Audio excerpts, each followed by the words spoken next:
नमस्कार बरखा जी। बहुत बहुत स्वागत है आपका मेरे शो में। जी, नमस्कार जी।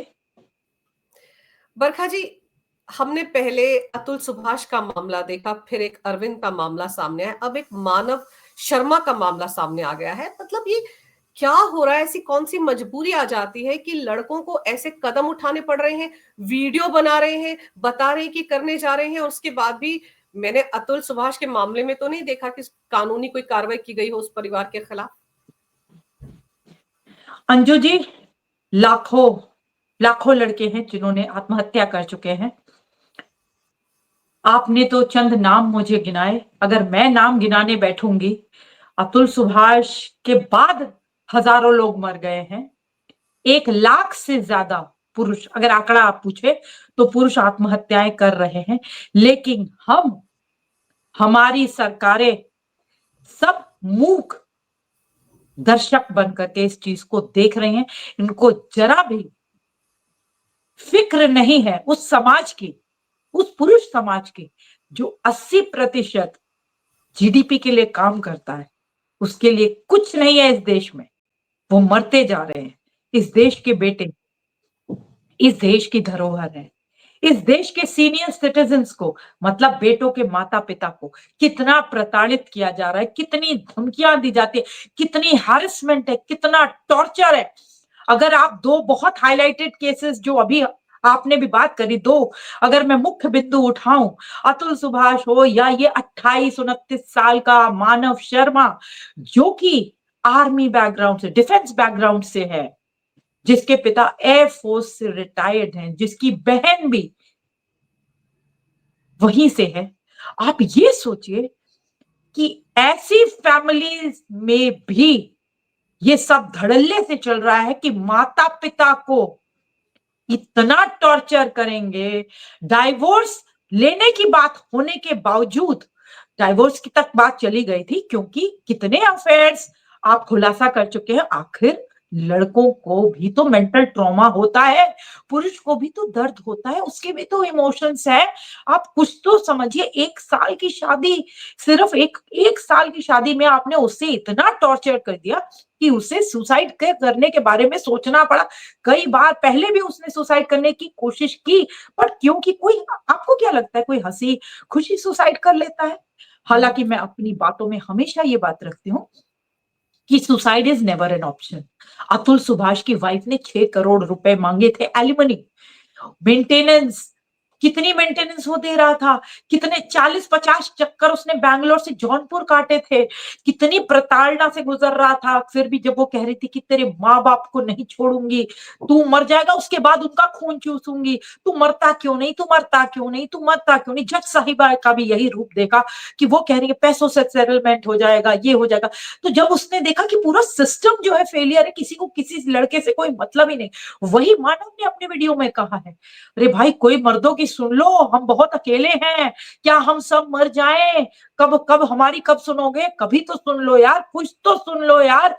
उसने एक रिक्वेस्ट मोड में कितनी बार इस बात को रिपीट किया।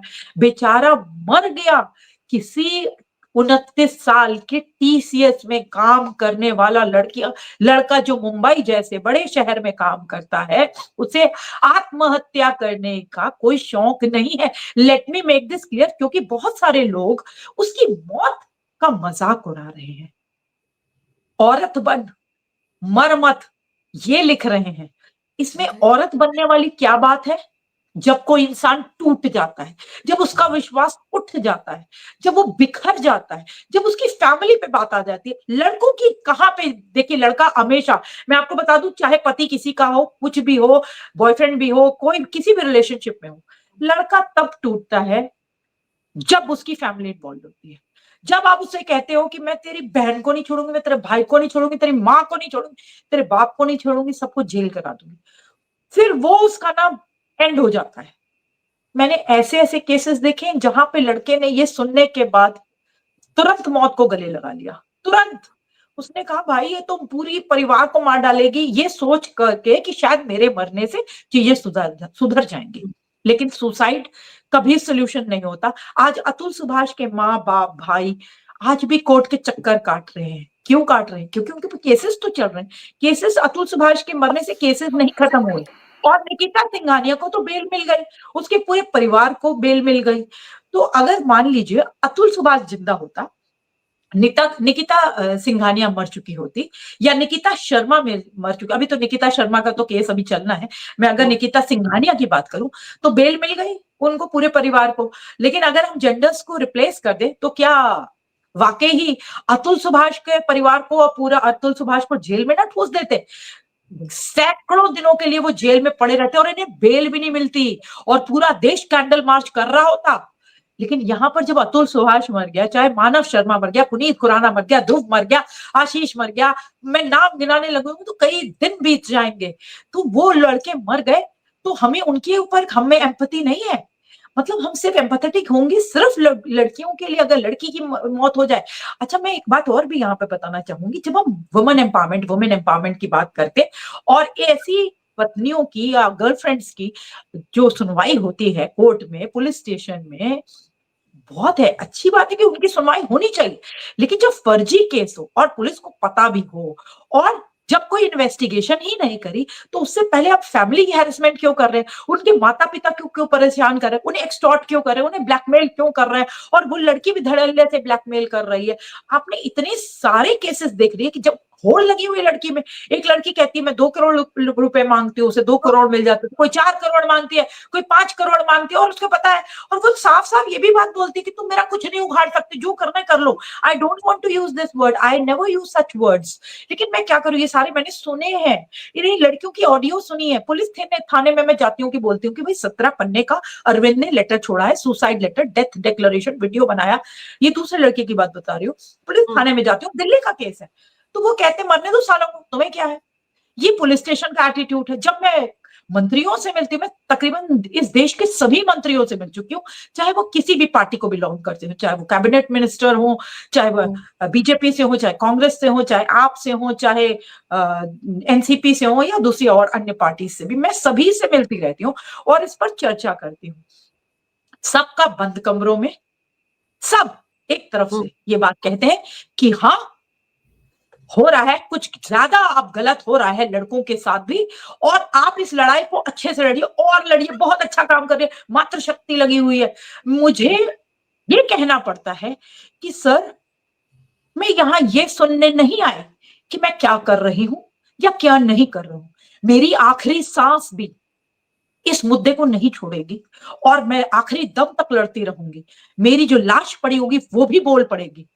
लेकिन आप क्या कर रहे हो? आप हमारे टैक्स पेयर्स मनी से रिप्रेजेंटेटिव हो जो पार्लियामेंट में बैठते हैं। आप इस आवाज को बुलंद करिए, आप इस आवाज को उठाइए।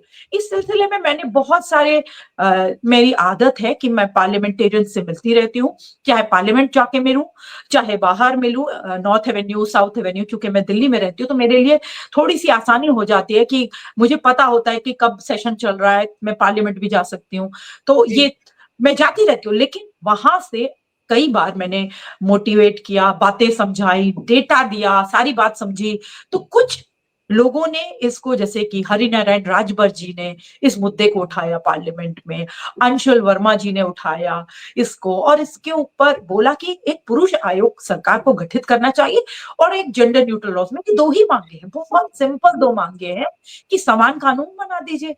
आप ही तो यूसीसी की बड़ी बड़ी बातें करते हैं। जब आप यूसीसी की बड़ी बड़ी बातें करते हैं, तो पत्नी के लिए अगर कानून है तो पति के लिए क्यों नहीं है कानून? हाँ जी, बोलिए।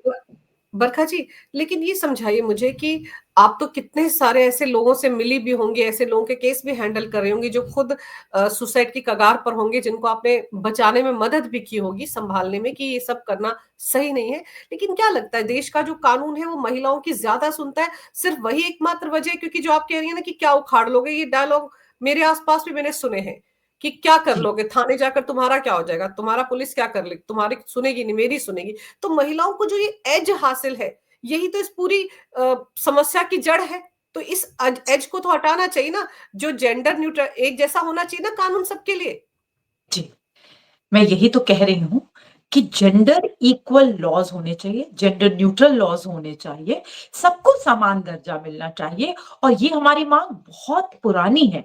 जितने लड़के सुसाइडल होते हैं, और जब मुझे उनकी काउंसलिंग करती हूँ मैं, तो उन्हें बताती हूँ, भविष्य दिखाती हूँ, और वो टाइम होता है जब उन्हें समझाना पड़ता है कि फाइट बैक करो। यार फाइट बैक करो, कोई बात नहीं, पुलिस थाने जाएँगे, वहाँ पे बताएँगे, अलग-अलग डीसीपी साहब से मिलेंगे, सीपी साहब से मिलेंगे, सबसे मिलेंगे, और अगर अरेस्ट भी कर लिया तो कोई दिक्कत नहीं, हमारे कौन से लाल किले पे झंडे झूल रहे हैं, जो उतर जाएँगे। तुम डरो मत, डर के आगे जीत है। जब तुम डरना छोड़ दोगे, तब तुम्हारा आधा केस सॉल्व हो जाएगा। और तुम मेंटल ट्रॉमा ना लो, क्योंकि तुम जब मेंटल ट्रॉमा में जाते हो, जब तुम बहुत सोचते हो, तब फिर तुम्हारी हेल्थ डिटोरिएट करती है। क्योंकि देखिए, मैं आपको साफ-साफ बता दूँ कि ऐसे लड़कों का के साथ क्या होता है कि इनकी जॉब चली जाती है। इनको फैमिली में भी बड़ी हीन भावना से देखना शुरू कर देते हैं। लोग फैमिली में भी कटने लग जाते हैं, भाई-बहन दूर कर देते हैं। कहाँ कई केसेज़ में तो मुझे यहाँ तक भी पता चला है कि माँ-बाप ने भी कहा है लड़के को कि भाई तुम्हारे पर तो ये तो कोर्ट केसेज़ हैं, तुम यहाँ से निकलो, तुम जाओ जहाँ मर्ज़ी रहो, हमें नहीं पता, तुम जाओ ना, तुम्हारा काम जाने, जैसे मर्ज़ी करो, लेकिन हमारी जान छोड़ दो। भाई-बहन ये दूसरे जो सिबलिंग्स होते हैं वो थोड़ा-सा प्रेशर डालते हैं माँ-बाप के, क्योंकि माँ-बाप कभी ऐसा नहीं सोचते अपने बच्चों के लिए, उनके लिए सारे बच्चे बराबर होते हैं। लेकिन वो मानसिक इतना टूट जाता है कि उसके पास कोई ऑप्शन नहीं बचता, वो सोचता है कि मैं बस मर जाऊँ। तो इसीलिए मैं कहती हूँ कि देखिए, मैं कितनों की काउंसलिंग कर सकती हूँ, ये सरकार को सोचना चाहिए। जेंडर बायस्ड है पूरा सिस्टम, पूरे सिस्टम की ओवरहॉलिंग की ज़रूरत है। कानून में बदलाव की ज़रूरत है, जेंडर न्यूट्रल कानून होने चाहिए। पुलिस स्टेशन के रिफॉर्म, जुडिशरी में रिफॉर्म्स, पूरे सिस्टम की ओवरहॉलिंग की ज़रूरत है, जो कि सिस्टम को बदलिए। 21वीं सदी में रह रहे हैं, 21वीं सदी में रह रहे हैं, बस ये डायलॉग नहीं है। हाँ, हम रह रहे हैं, और यहाँ पर महिला, पुरुष, ट्रांसजेंडर कोई भी विक्टिम हो सकता है। तो आप जिसके साथ इनजस्टिस हो रहा है, उसके साथ खड़े होइए। Crime has no gender. Men are human too. मैं बार-बार बोलती हूँ, जो लोग बोलते हैं राइट्स, राइट्स, ह्यूमन राइट्स की बातें करते हैं, वो कभी भी मेल राइट्स की बात नहीं करते हैं। मेन टू की बात नहीं करते हैं, मेंस राइट्स की बात बिल्कुल भी नहीं करते हैं।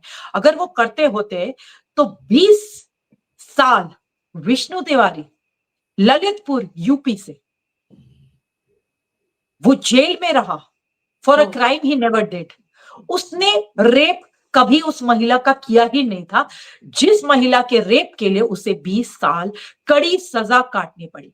सर्वजीत नाम का लड़का, जो दिल्ली की रेड लाइट पे मात्र खड़ा था, और उसे मेलिस्टर बना दिया गया, और उसके साथ 6 साल कोर्ट के चक्कर काटे, दिल्ली का दरिंदा बना दिया गया। आज वो लड़का 6 साल बाद उसे कोर्ट ने एक्विटल दिया, और लड़की जो जसलीन कौर थी, वो पहले दिन जब ये सब हुआ, तो उसने टीआरपी, मीडिया वालों ने टीआरपी लूटी, उसने वाहवाही लूटी, खूब सारे अवार्ड वुड मिले, जो भी वो आपकी कार्यकर्ता थी, आप आदमी पार्टी की, काफी वाहवाही लूटी, और काफी एक्कोलेट्स मिले, और वो तो मैडम कनाडा भाग गई, एक भी दिन उन्होंने कोर्ट में खड़े नहीं हुआ। अब आप ये बताइए कि जो लड़का सिर्फ रेड लाइट पे खड़ा होकर के एक लड़की का मोलेस्टेशन कर लेता है, वो रेड लाइट बहुत ज्यादा बिजी है, वहां पे 200 लोग, 150-200 लोग हमेशा होते हैं। तो वो लोगों ने बाद में आके बताया कि ऐसा तो कुछ हुआ ही नहीं था। लेकिन फिर भी हम बार-बार उसे ये याद दिलाते रहे, हर रोज याद दिलाते रहे। दिल्ली का दरिंदा आ गया, दिल्ली का दरिंदा आ गया। आज उसे हमने मजबूर कर दिया, वो दिल्ली छोड़ के चुका है। दूसरा केस बताती हूँ, लखनऊ, सादत अली। लखनऊ में 22 थप्पड़ सादत अली को पड़े, 22 थप्पड़। वो एक कैब ड्राइवर है, वो अपनी कैब चला रहा है, एक लाइट पे वो रुका हुआ है, वहां पर उसे 22 थप्पड़ पड़ गए। अब बताइए उसका कसूर क्या है? मैंने सादत अली के साथ जैसे ही कांटेक्ट किया, पहले तो वो बहुत रोया, बहुत रोया, इतना टूटा हुआ था, और एक ही बात बोलता, मैडम मैंने किया क्या, मुझे समझ ही नहीं आया, ये 22 थप्पड़ मुझे मारे क्यों गए हैं, मुझे कोई बता तो दे। तो मैंने कहा कि पहले तो तुम मुझे ये बता, मेरा बहुत एक बड़ा इंपॉर्टेंट प्रश्न है, तुम ये बताओ कि तुम 22 थप्पड़ खाते कैसे रहे, मतलब तुमने क्यों नहीं हाथ उठा दिया? तो उसने मुझे बोला, मेरी वालिदा ने मुझे ये सिखाया है कि किसी महिला के ऊपर बेजा हाथ नहीं उठाना, इसलिए मैंने हाथ नहीं उठाया। लेकिन मुझे समझ नहीं आ रहा इसमें मुझे मार पड़ी क्यों है? फिर उसने, लड़की ने विक्टिम कार्ड खेला, उसने बहुत सारे झूठ बोले, लेकिन सीसीटीवी कैमरा के ज़माने में सब कुछ बाहर आ गया, सब दूध का दूध, पानी का पानी हो गया। फिर सादत अली ने बड़े रिनाउंड चैनल आज तक पे खड़े होकर के ये बात बोली कि मेरा तो कोई कसूर नहीं था, और मुझे पूरी रात डिटेन किया गया। मेरे भाई जो मुझे ढूंढते हुए आए उनसे भी 10,000 की डिमांड करी गई और बड़ा परेशान किया, मेरी पूरी फैमिली को भी बड़ा परेशान किया। और मेरा कोई कसूर नहीं है, अब तो सब कुछ वीडियो में आ गया है ना, तो अब आप लड़की को अरेस्ट करिए, लेकिन उस लड़की को आज तक भी अरेस्ट नहीं किया। सादत अली को कैब चलाने में बड़ी मुश्किल आई, उसके बाद उसका रोजगार चला गया। अब ये हैंड टू माउथ होते हैं लोग, कितना काम होता है। आज हमने उसे मजबूर कर दिया, वो देश छोड़ के चला गया। उसका बताया था मैंने, सरबजीत दिल्ली छोड़ के चला गया, सादत अली देश छोड़ के ने लिए मजबूर हो गया, आज वो देश छोड़ के चला गया। ऐसे आपको हजारों लाखों केसेस बता सकते हो, बताते बताते कई दिन बीत जाएंगे, कई रातें बीत जाएंगी, खत्म नहीं होंगी। ये सारे केसेस मैंने पर्सनली देखे हुए हैं। लेकिन बड़ा सवाल यहां है कि अगर जस्टिस गोगोई ही बच नहीं पाए, मीटू केस उनके ऊपर था, जब मीटू केस आया तो उसके दूसरे दिन उन्होंने बोला replace all female staffers with male staffers, मतलब सारी महिलाओं को हटा दिया जाए और मेल स्टाफ को रखा जाए। तो अगर गोगोई साहब भी सुरक्षित नहीं है तो आम आदमी का क्या हाल होता होगा इस देश में। और बरखा जी, मेरा बरखा दूसरा जी, मेरा दूसरा सवाल, ये मेरा सवाल बस खत्म हो जाने दीजिए फिर आप पूछते। मेरा दूसरा सवाल, अगर गोगोई साहब को सिर्फ 17 दिनों में क्लीन चिट मिल जाती है तो मेरे भाइयों को 17 सालों में भी क्यों नहीं मिलती।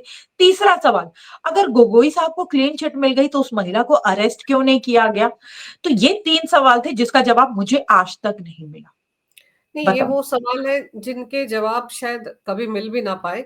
लेकिन मैं ये जो लड़के सुसाइड कर रहे हैं, मैं इन मामलों पे ज्यादा आपकी तवज्जो चाहूंगी। जैसे ये जो लड़कियां हैं, इनको ये बीमारी लग गई है कि शादी करो, एक दिन साथ रहो, 2 दिन साथ रहो और करोड़ों की एलिमनी ले लो और अपनी जिंदगी बना लो। क्या इस तरह की होड़ में इस वक्त लगी हुई हैं लड़कियां? क्योंकि सभी मामलों में करोड़ों मांगे जाते हैं। अभी आपको याद होगा, मेरे ख्याल से हाई कोर्ट या सुप्रीम कोर्ट के एक महिला जज ने कहा था कि अगर तुमको इतने ही शौक है अपने पूरे पैसे करोड़ों रुपए लेकर अपने सारे शौक पूरे करने का, इतना ही तुमको लालच है, तो तुम खुद नौकरी क्यों नहीं कर लेती? बिल्कुल। तो ये तो तय होना चाहिए ना कि भाई कितनी लिमिट है। एक इंसान के पास पैसे ही नहीं और आप उससे करोड़ों मांग रहे हैं। यही तो लड़कियां कहती हैं कि मैं तो करोड़ों लेकर जाऊंगी, प्रॉपर्टी बांट दो, प्रॉपर्टी मेरे नाम कर दो। ये इसको कहीं तो रोकना पड़ेगा ना। क्या ये रोकना बहुत मुश्किल है? रोकने की मंशा होनी चाहिए, मुश्किल कुछ नहीं है। जब 498 ए का बहुत बृहद स्तर पे मिसयूज हो रहा था तो मैं सुषमा जी के पास गई थी और उनको मैंने ये बात बताई, तो उन्होंने बोला कि यूपीए की सरकार लाई थी, जब हमारी सरकार आएगी तो हम इसे हटा देंगे। मैं फिर से गई सुषमा जी के पास, तो मैंने कहा कि मैडम आपने हटाया नहीं, लेकिन मैं मानती हूँ कि महिलाओं के लिए जो कानून बने बने रहने दीजिए, कोई दिक्कत नहीं, लेकिन एक मिसयूज क्लॉज डाल दीजिए जिससे कि ये धड़ल्ले से इसका मिसयूज ना हो और इसको वेपनाइज, जो महिला सुरक्षा के लिए कानून बना उसे वेपन बना के महिलाएं ना यूज करे पूरी परिवार के लिए। और वहां पे 1:2 का रेशियो, वहां पे 2 महिलाएं हैं, एक माँ और एक बहन, मतलब सास भी है और आपकी नंद भी है, उनके अगेंस्ट भी आप जाती हैं। तो ये वुमेन एम्पावरमेंट नहीं है मैडम। लेकिन आज तक मिसयूज क्लॉज भी नहीं डाला और इसी वजह से लीगल टेररिज्म सुप्रीम कोर्ट ने कहा। देखिए कहने से क्या होता है, कहने से देखिए आप और मैं भी बातचीत कर रहे हैं, लेकिन बदलाव तो ये सरकारें करेंगी, बदलाव तो जुडिशरी में आना चाहिए। जस्टिस झींगा की बात बताती हूँ, जस्टिस झींगा के पास बहुत अच्छी अच्छी जजमेंट्स आई है उनकी। उनके पास जब ऐसे लड़कियां आती थी तो वो उन्हें काम बताते थे, कहते थे कि अच्छा ठीक है, एलिमनी के ऊपर क्यों जोर दे रही हो, तुमको मैं काम बताता हूँ, तुम ये नौकरी कर लो, मैं तुम्हारे लिए है वो है बताई उन्होंने। और वो लड़कियों ने कभी नौकरी नहीं की, उन्होंने तो बहुत साधारण शब्दों में समझाया, क्योंकि क्यों करेंगे हम नौकरी, या क्यों हम कैसे कराएंगे जब हमें ये एकदम इजी स्कीम है, एक से शादी करो, उससे पैसे लो, फिर दूसरे को पकड़ो। मैं एक लड़की को जानती हूँ, मुंबई से है, जिसने 17 शादियां की, 17, और मुंबई में फ्लैट ले लिया, एक से एलिमनी ली, फिर दूसरे से ली, फिर तीसरे से। आपको बहुत सारे केसेस ऐसे बता सकती हूँ जहां पे लड़कियां लिव इन में रह रही हैं और 11-11 लोगों से पैसों की सेटलमेंट करके 12वें के ऊपर एफआईआर लिखाने गई हैं।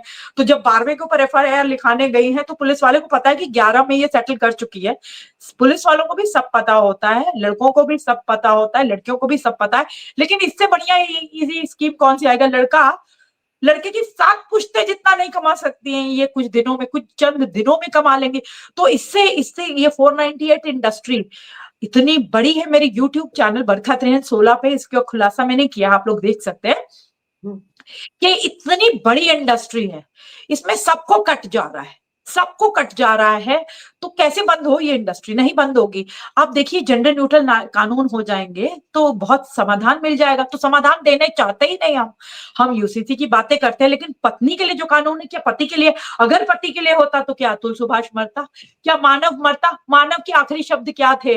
मेल की प्रोटेक्शन के लिए कुछ है ही नहीं भाई, हमारी कोई सुनता ही नहीं है। मेरी पत्नी जो डाइवोर्स के लिए तैयार हो गई, तो उसने मुझे इतना प्रताड़ित कर दिया, उसके पूरे खानदान ने मुझे इतना प्रताड़ित कर दिया कि तुम्हारे माँ बाप को नहीं छोड़ूंगी, तुम्हारे माँ बाप को भरना पड़ेगा पैसा, भरण पोषण भरण पोषण भरण पोषण। अरे भाई, हम एबल बॉडीड वुमन को पैरासाइट क्यों बना रहे हैं? ठीक है, अगर रिलेशनशिप नहीं चल रहा, आप पति पत्नी है, अगर रिलेशनशिप सार है तो ठीक है, आप अपने रास्ते, आप अपने रास्ते। भाई ये फेक केसेस या फर्जी केस डाल के उसको इतना ज्यादा परेशान करना, इतना ज्यादा तोड़ देना, इतना ज्यादा टॉर्चर करना क्यों?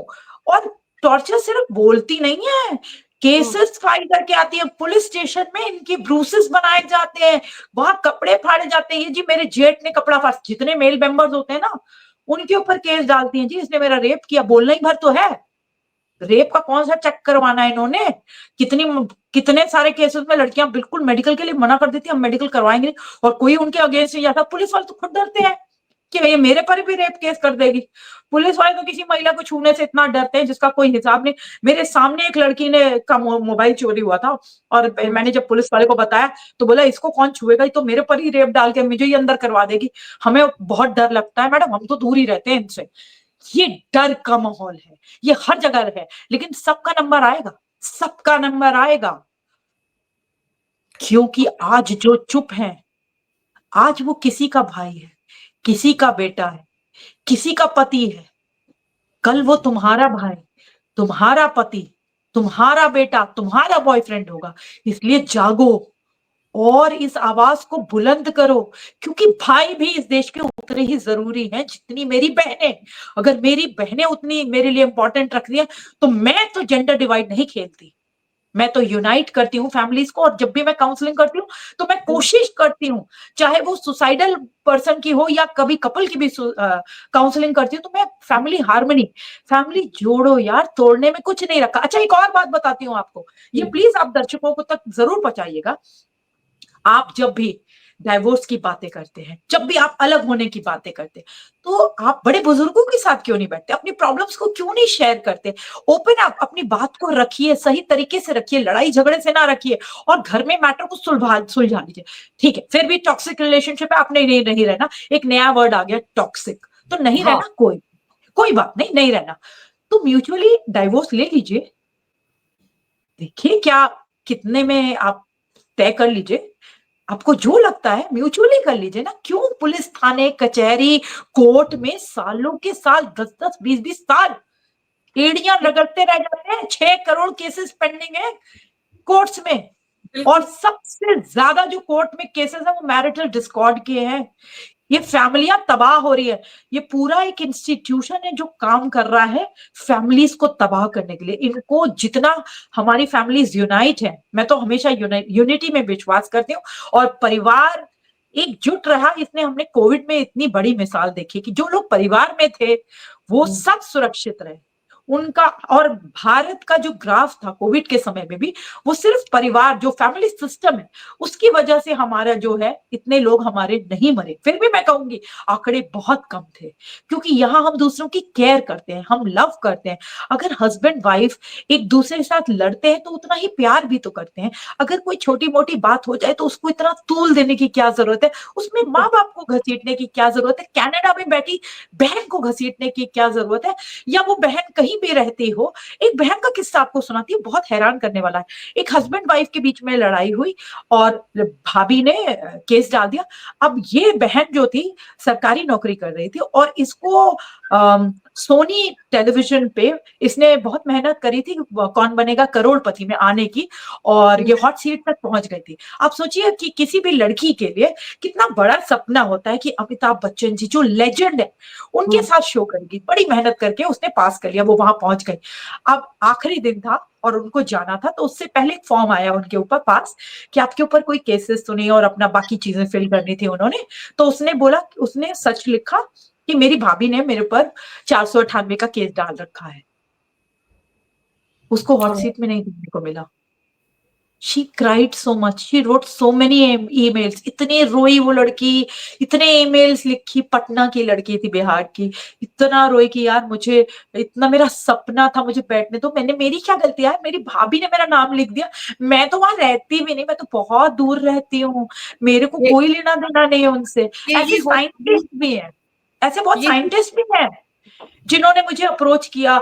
वो भाई साइंटिस्ट है और भाभी ने उनका नाम लिखवा दिया, पूरे परिवार का नाम लिखवा दिया, तो साइंटिस्ट ने आत्महत्या कर ली, आत्महत्या की वर्ज पे है, कुछ कर ली, कितना बुरा। एक परिवार ने जी, पूरे ने कीटनाशक पी लिया, कीटनाशक पूरे परिवार ने, माता पिता लड़का तीनों लोग, एक ही परिवार। और ये जो आप लोग बार बार बोलते हैं ना कि सिर्फ बड़ी सिटीज में होता है, ये ऐसा कुछ नहीं, मेट्रो सिटीज में, ये गांव का केस है, गांव गांव में ये बीमारी फैल चुकी है, गांव में लड़कियां एक्चुअली मार के काट करके घर में दबा दे रही हैं, बरखा जी, दिक्कत छोटी यही है ना कि ये जो अवेयरनेस है ना, और ये जो राइट है कि भाई आपको ये अधिकार मिला हुआ है, इसको इन लोगों ने, एक जमात है जिन्होंने फॉर ग्रांटेड ले लिया कि भाई हमें तो ये मिल गया, हम इसका मिसयूज करेंगे। लेकिन ऐसे में जो लड़कियां सच में पीड़ित होती हैं, उनका भी वही सोचिए, तो उनके साथ दुर्भाग्य क्या है। होगा। मतलब मिसयूज करने वालों की जमात बढ़ती जा रही है। अभी आप कह रही थी कि म्यूचुअल अंडरस्टैंडिंग से डिवोर्स ले लो। अरे म्यूचुअल अंडरस्टैंडिंग की तो बात ही नहीं, पैसा जो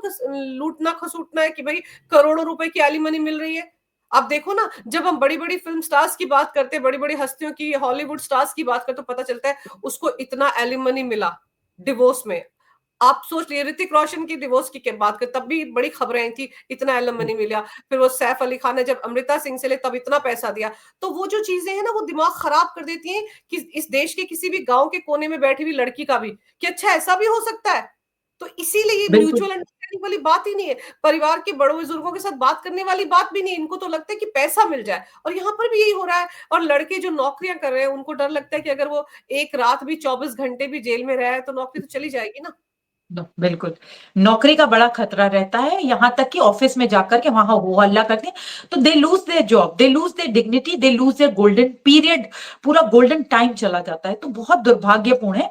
लेकिन जो आप एलिमनी की बातें कर रही थी, इतनी बिग बिग एलिमनीज है, और वो बोलती हैं कि हमने शादी कर ली, अब हम एलिमनी के हकदार हैं। और अभी तो आपने देखा ही, चहल ने 7 करोड़ एलिमनी दी है। हम्म। श्रीधर, हम्म। कितने सारे, श्रीधर वेम्बू है जिनका केस चल रहा है, हार्दिक पांड्या, नाम तो आप जितने मर्जी ले लीजिए, ऋतिक रोशन को अपना पॉइंट प्रूव करते करते सालों लग गए, उनको कुछ नहीं प्रूव कर पाए कि कौन उन्हें स्टॉक कर रहा था, असली में स्टॉकर कौन था, आज तक भी नहीं समझ आया, क्योंकि ऋतिक कुछ कह रहे थे, मैडम कुछ कह रही थी। खैर, ये बातें तो इतनी बड़ी है, लेकिन ये जब छोटी जगहों में भी ऐसे देखे जाते हैं कि शिखर धवन की बातें हो रही कि उसे बच्चे से नहीं मिलने दिया जा रहा, भाई उसका हम्म। बच्चा है, आप बताइए, क्या पुरुष एक एटीएम मशीन है, एक स्पर्म डोनर है, उसी का बच्चा है, उसी से नहीं मिलने दिया जाएगा? कितना टॉर्चर, ये बहुत बड़ा टॉर्चर। अतुल सुभाष के केस में भी यही था कि हम्म। छोटे से बच्चे को, छोटे से बच्चे को, 3-4 साल के बच्चे को, 2 साल के बच्चे को आपने बाप से दूर कर दिया। क्या यार बाप का मन नहीं करता? उसके भी तो खून पसीने की कमाई होती है। अगर माँ 9 महीने बच्चे को कोख में रखती है, तो क्या पिता पूरी जिंदगी बच्चे को मस्तिष्क में नहीं रखता? तो इतना बड़ा योगदान है पिता का, हम कैसे भुला देते हैं? और हम ये फादरलेस सोसाइटी बना ही क्यों रहे? अब जब लड़कियां ऐसी धमकी देती हैं कि तेरे बच्चे को मार डालूंगी, आपने देखा अभी एक कितनी बड़ी कंपनी की, इतनी बड़ी कंपनी की सीईओ थी गोवा जो में कि गोवा गई और उसने अपने बच्चे को काट दिया, मात्र पिता से मिलने की इजाजत कोर्ट ने दी थी। तो इनको कोर्ट से भी कोई लेना देना नहीं है। मैं आपको कितनी बार बता सकती हूँ कि कोर्ट की ने परमिशन दी है फादर को मिलने के लिए, और ये बच्चे को कनाडा लेके भाग गई, ऑस्ट्रेलिया लेके भाग गई कि बच्चा बाप से ना मिल सके, माता पिता जो बाप के हैं, दादा दादी, उनसे ना मिल सके, दादा दादी स्ट्रेंजर है, ऐसा तो कोर्ट ने कह दिया तो अतुल सुभाष के केस में। के मामले में तो बताइए, ये बताइए।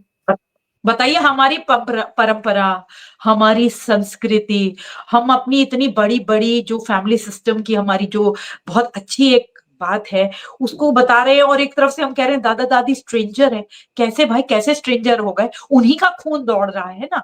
अतुल सुभाष के अंदर उनका खून था, अतुल सुभाष का खून उस बच्चे के अंदर है। व्योम मोदी, आपने व्योम मोदी को दूर कर दिया दादा दादी से, जो कि क्या दे रहे थे? अच्छा बताइए, उसके पास मतलब दादा दादी क्या चाहते हैं? संस्कार देना चाहते हैं, उसे प्यार देना चाहते हैं, उसे पढ़ाना चाहते हैं। जो कि उनकी पत्नी तो बेल पे बाहर है, लेकिन कभी उसे बैंगलोर में रहना है, कभी उसे जौनपुर में रहना है, कभी उसे फरीदाबाद में जाना है जहां पे उसका हॉस्टल है।